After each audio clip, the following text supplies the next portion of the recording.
Okay, can I have your attention? All right, let's go ahead and get settled down. Sit down, please. Let's get this thing going. Ah, dang, all the NMAs here. Let's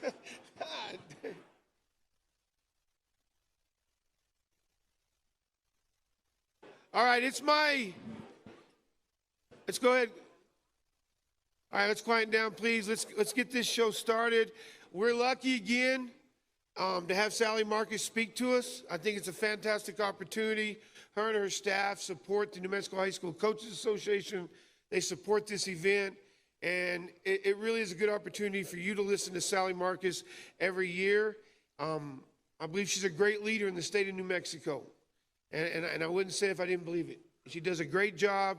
She cares, and honestly, she does what she thinks is best, and most of the time, if not all the time, it's right on the mark. Ladies and gentlemen, Sally Marquez.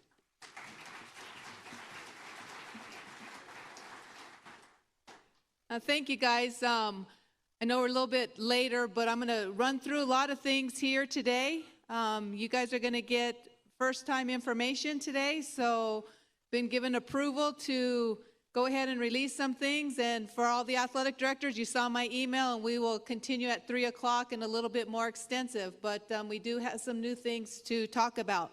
But before we do that, guys, I just want to say thank you. We did it together. It was a trying 16 months, as you guys know, and then it was a trying season. And coaches, all of you thought about the kids. You were thinking about their emotional well-being, and we couldn't have done it without you. We did it together. And so, although I'm, the executive director, that does not mean anything, because I would tell you what, it was a collective group effort to allow those kids to play this school year, and they needed it. All I heard is right when practice was starting, what a difference in the kids' attitudes. And so I want to say thank you to you guys. You taught them lifelong lessons. There were many lifelong lessons that we could teach this year, and we need to continue to do that. You know, COVID brought us some things that were very, very negative, but they also brought us some things that were positive that we need to carry on. And one thing that I want to go to you guys and talk about a little bit is, and we say this all the time, but when we get in the heat of the season, our mind shifts a little bit, and we need to work a little bit harder on that.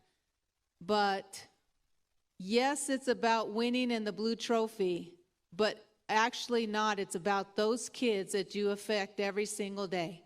And sometimes we turn to think about the blue trophy, seating and selection, schedules, this, that. But we always need to go back and think about all those kids that say thank you to you because you changed their lives. You know, yes, we had UNM coaches in here today, but as you guys know, 98% of our student athletes, high school is their experience.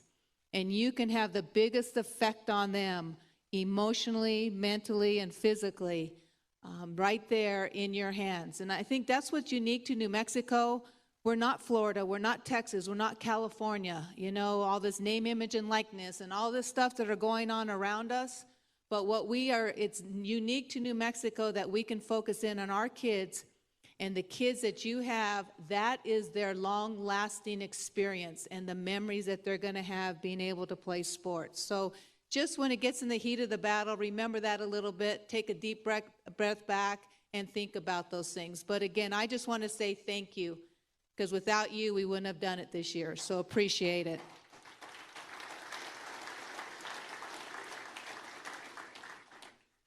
So I kind of titled this, you know, I talked to Buster, and I thought I really didn't want to talk about COVID. I'm really over the COVID, but we're really not over COVID, and we need to talk about things about COVID. And so I titled this as pre-COVID and post-COVID. When I talk about pre-COVID, we are going back to many, many bylaws that happened in the 1920 school year. Not this last year, because we changed some things. So going back to the 1920, we're trying to get back to some type of normalcy.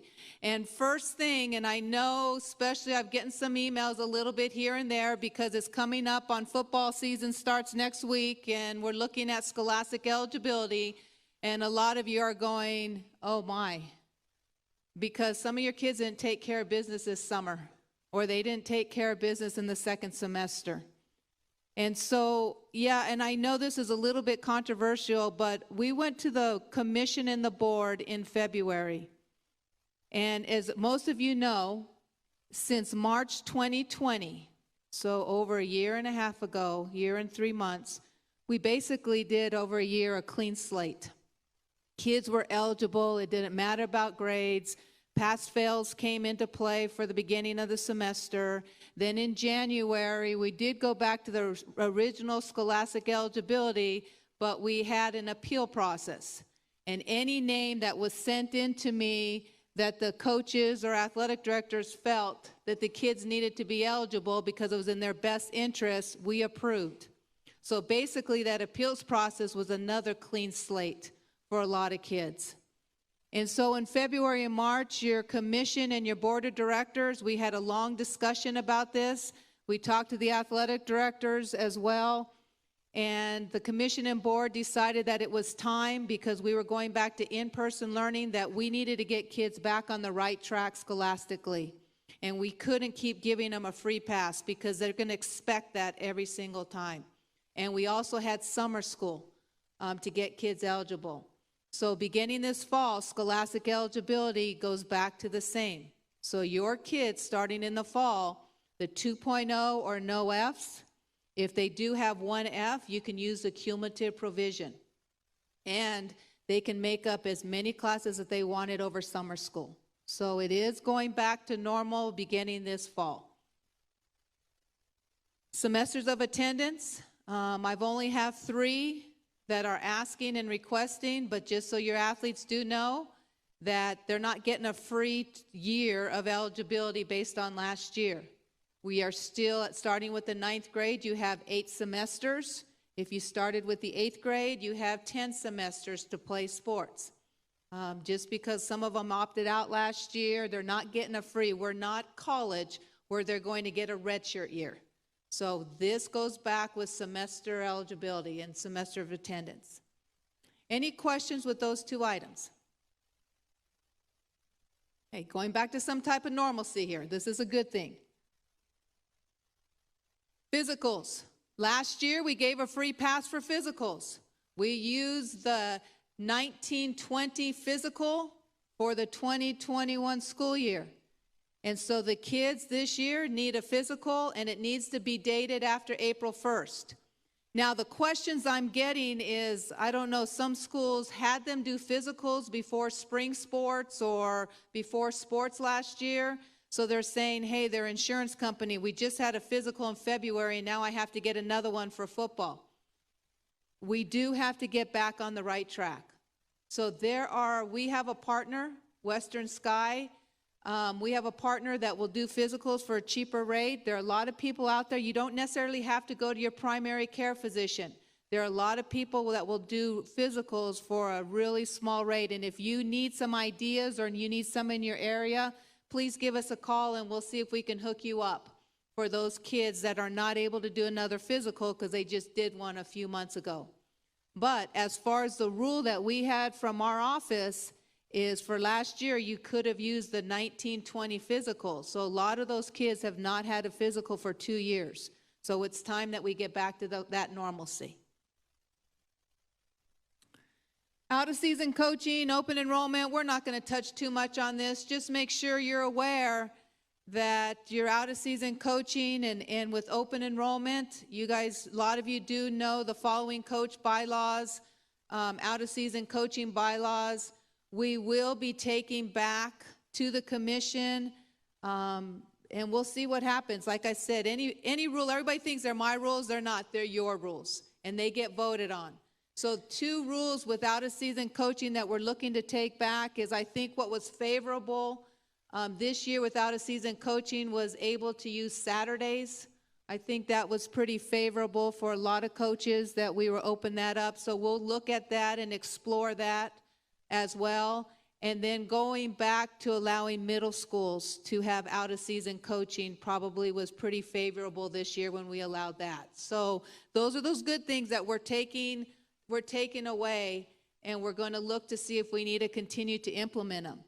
By the way, and this isn't even on the slide, I don't think, surveys, a lot of you have gotten surveys in your inbox. I sent them out on Thursday or Friday.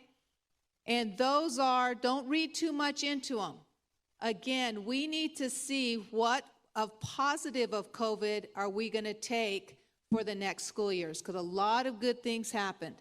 And I'll give you an example. In the sport of soccer, right after the state tournament, we did home sites for our quarters and our semifinals.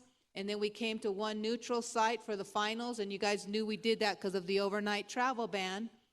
And it was favorable, and everybody really did like it. So we sent that out as a survey. And the soccer coaches, even the Metro coaches, felt like it would be good to go to home sites for the quarters and the semifinals. And so we are going to implement that next year. We're only going to have the finals in soccer. We'll have that at UNM, and we're only going to have the finals. So we're not going to have the Thursday, Friday, Saturday in soccer, and that was voted on by the coaches. And it started because of COVID and those formats. Same thing with cross country. We did formats to get people in and out and not as much traffic, where we had back-to-back. We had, for example, the AAA boys run and then the AAA girls run. And then we kind of cleared it out a little bit, and then the next classification came in. That was very favorable as well. So we're going to implement that in cross-country also. So there's some things that we did. So the questions and the survey questions I gave you are just different things that we did in COVID. And the question to you as coaches, do we continue on with that same format, or do we go back to normalcy? So that's all it is. So don't read into it too much. Just want to make sure we get the pulse of what you guys would like. Okay. Rules clinics, mandatory Zoom rules clinics this year. They will be on the Monday prior to your first practice. We're doing football and volleyball today. Cross country and soccer will be on Monday, because that would be the first Monday before their practices. So make sure, head coaches, this is required. Since it is Zoom and you're not going anywhere, you need to make sure you put dates in the calendars. We have the dates on our website. Make sure you put the dates in your calendar, because you need to attend. It is Zoom. You're not going anywhere. If you cannot attend today for volleyball and football, then we will have a way that you can get that online as well. We're going to film those rules clinics today. Questions? All righty. So I think that's almost all of those from pre-COVID. Powerlifting. Powerlifting was another thing that we started this last year, and we are going to continue. We have surveyed, and it sounds like schools really want us to continue with powerlifting. That is going to be under the helm of Scott Owen. So this year is basically going to be very similar to what we did last year. We may have a culminating event. We're still working on that. But in the 22-23 school year, we will look to put it in as a sanctioned sport in 22-23. So we're going to continue on with powerlifting. We're trying to figure out what is the best time and date. Right now, it looks like between winter and spring, somewhere in there, but we'll continue to, we're going to actually probably get a committee together. There's a few of you that, if you would like to be part of the powerlifting community as coaches, email Scott Owen, and we're going to put a group of you together to figure out where we go with this sport of powerlifting. That's another thing that came out good in COVID that we were able to start. So we're excited about that as well. Any questions? I've been rambling a little bit, and any questions that you may have with anything we've talked about? All righty. Okay, let's go to post-COVID. Here is the slide everybody wants to see. This is being released right now at 10 a.m. Your superintendents will have a meeting today. So this is the information that you've been waiting for. Outdoor sports. No mask, okay?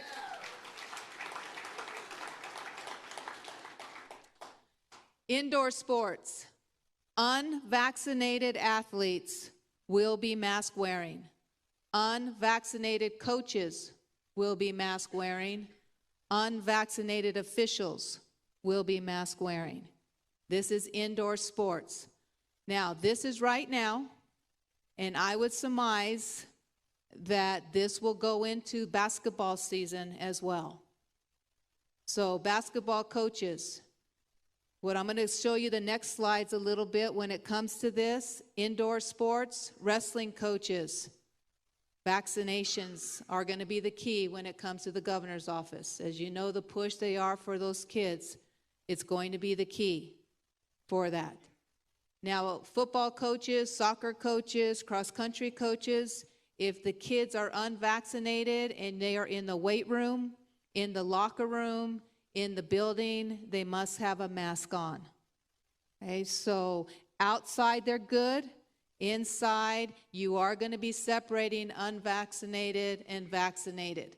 And before I think I have in a slide, and before I get the question from the PED legal team, from the governor's office, from the CDC, and they're going to tell the superintendents, they already did last week, but they're going to reiterate, it is not against FERPA violations to ask kids for vaccinations, vaccination cards. Okay, so all of that misnomer about what's the HIPAA, FERPA, and it's FERPA for education. It's not against violations. So the governor's office and the PED is going to expect you as coaches to make sure that you know who is vaccinated and who is not. And if we show up to a volleyball game and there's two teams on the court and nobody has masks, you know, we don't have that percentage. We only have about, right now, 20 to 30% of the kids in New Mexico vaccinated. So it is going to be, I'm not going to be the mask police, but I do know, coming down from the PED to the superintendents, that they are doing some things there. Like, again, I'm not the mask police. I will make sure our officials are abiding by what they need to abide by, but it will be up to the athletic directors with the coaches and the kids. All right? Any questions with masks at this point? Okay, yes. Spectators, I will talk to the athletic directors this afternoon. I'm still getting a little bit more word on that, so it's a little premature for me to talk about spectators.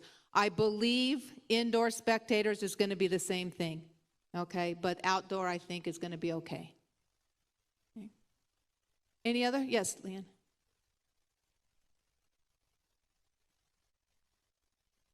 Correct. Again, that will come from the PED to your superintendents to you. Right? So however the school district you're going to do it, I am not, like I said, I am not going to be the vaccination police. That's going to come from the PED to your schools on that, okay? And how you're going to handle it.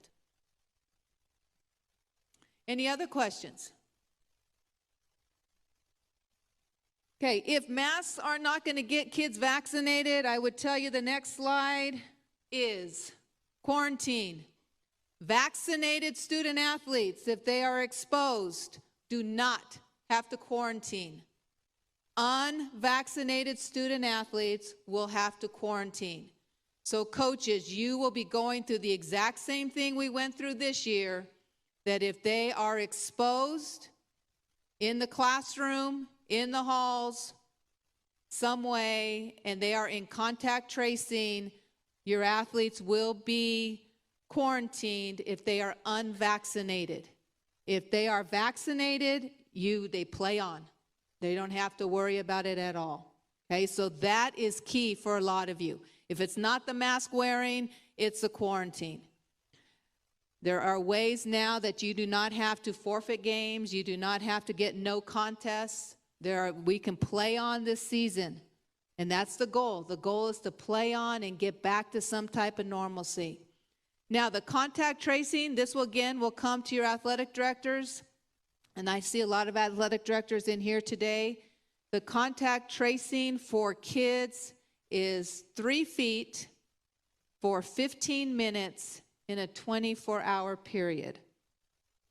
So 3 feet with 15 minutes. So if a kid is for 15 minutes within somebody in a 24-hour period, then they're going to be contact traced. So go back to your locker rooms, They're within that. They're probably in a locker room sometimes for more than 15 minutes, or in a weight room, or on the field, or in a basketball court.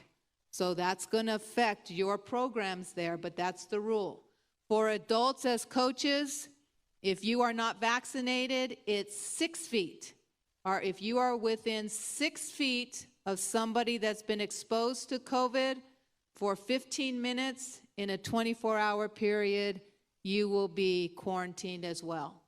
So it is, again, important for you as coaches because you'll have to quarantine if you're not vaccinated in these scenarios. So this slide right here, I would say no more than masks. This is going to be key for you guys as coaches, whether you're going to be losing your athletes or not with this.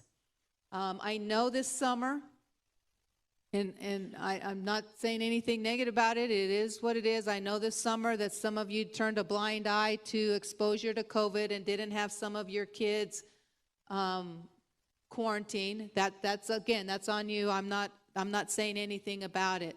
But again, starting August 1st for football, August 2nd and August 9th. August 2nd and August 9th.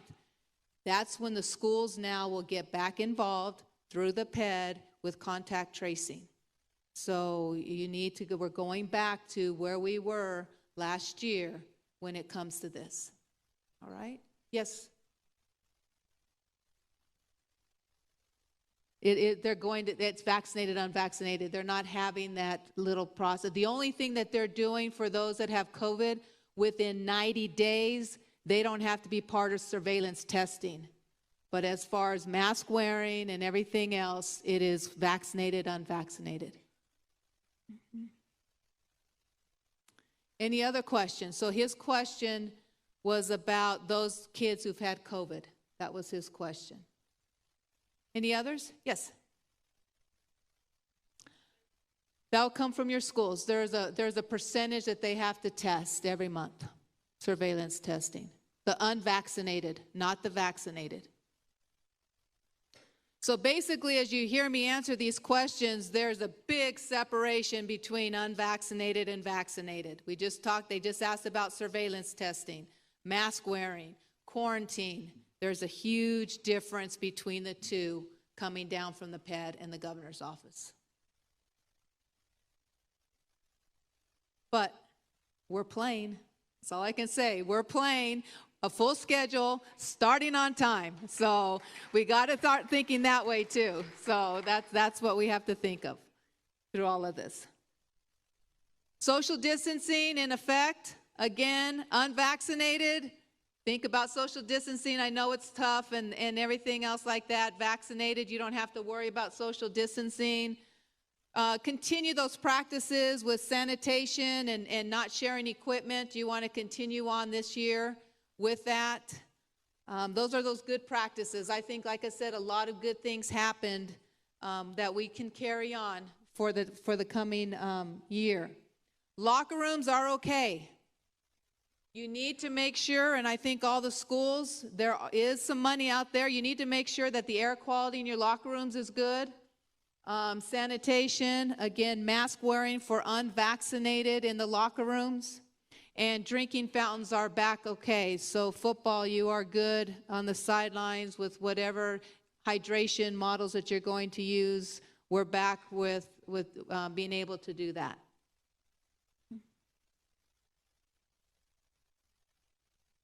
Transportation. Mask wearing, unmask wearing. Mask wearing, again, for unvaccinated. No mask for vaccinated. Again, you can see the division that's coming with the vaccinated, unvaccinated from the public education department. And this is going to be in your schools as well. It's a huge difference. Now, I am talking about secondary. I'm talking about middle schools to high schools. For those that are involved with the elementary because they're in one building or they're right there with you, the smaller schools, elementary is 100% mask wearing, 100% of the time. Coaches, if you have elementary games, intramurals, it's 100% mask wearing. And of course, and that's coming down because the vaccine is not ready for elementary yet. Overnight travel. This is going to be a hard one for athletic directors. I did send today some proposals up to the public education department, so I'm hoping this changes, but they have not changed the overnight travel where unvaccinated should be in a room by themselves and vaccinated can share rooms. So again, I have set up proposals to the PED in this area, so don't write this in stone right now. Hopefully some of the proposals I sent up, they will adopt. So we'll see what happens there. But I'll continue to work on this because that overnight travel in the hotel rooms could be real difficult for some of you that are in tournaments there. Any questions?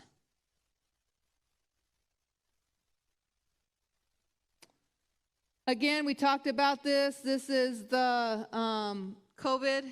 Same thing as last year. If somebody has COVID, if one of your student athletes has COVID, they will need to make sure that they get the COVID clearance form in order to return. That is online. That's not anything different.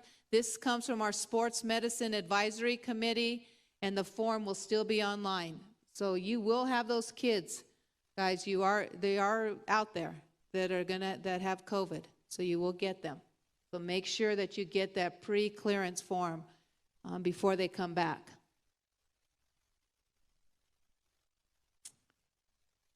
The other one, stay home. Again, that hasn't changed.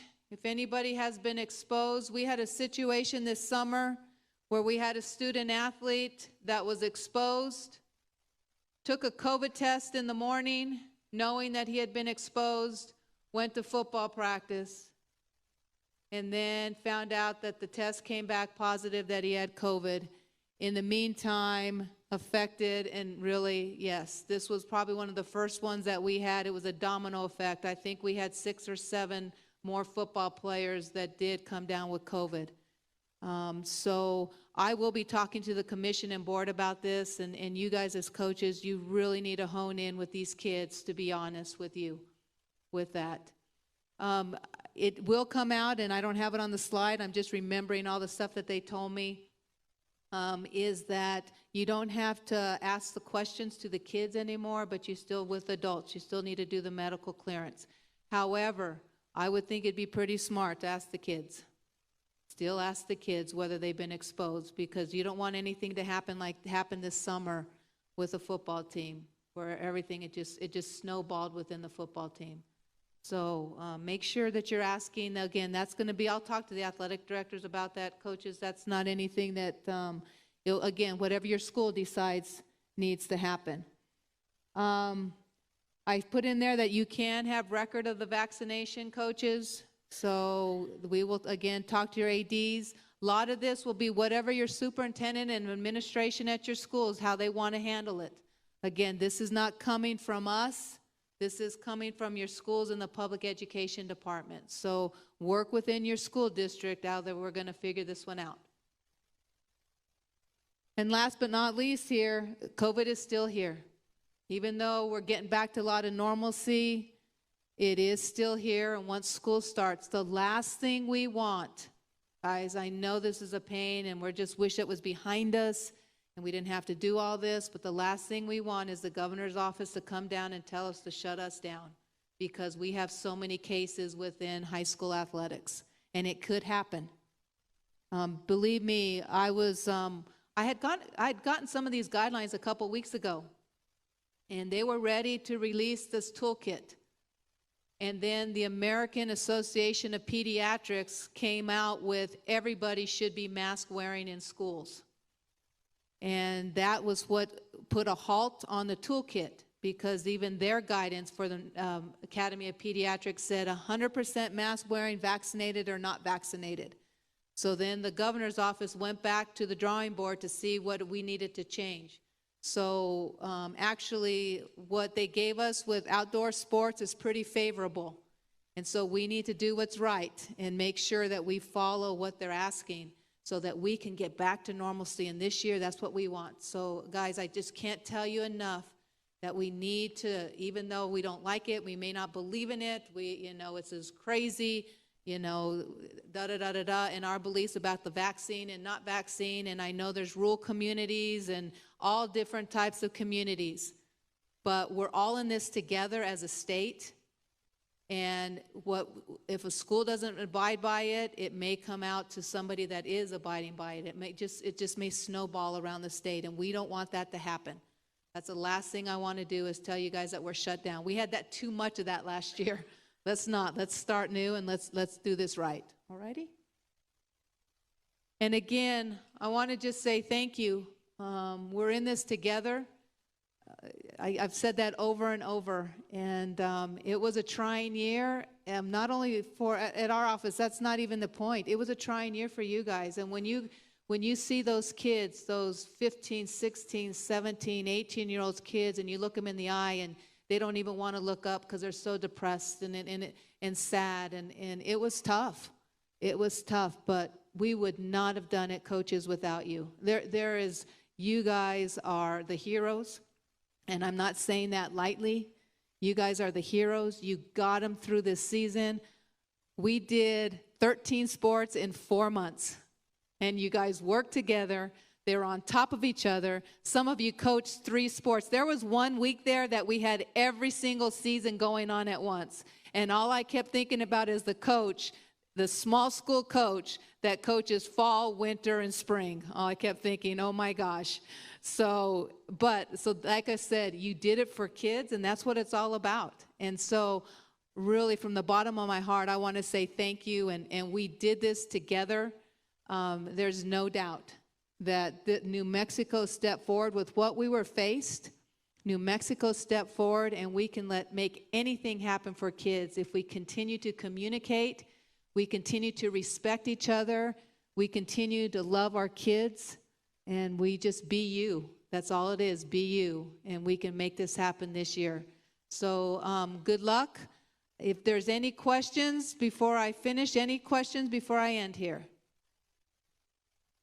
Yes.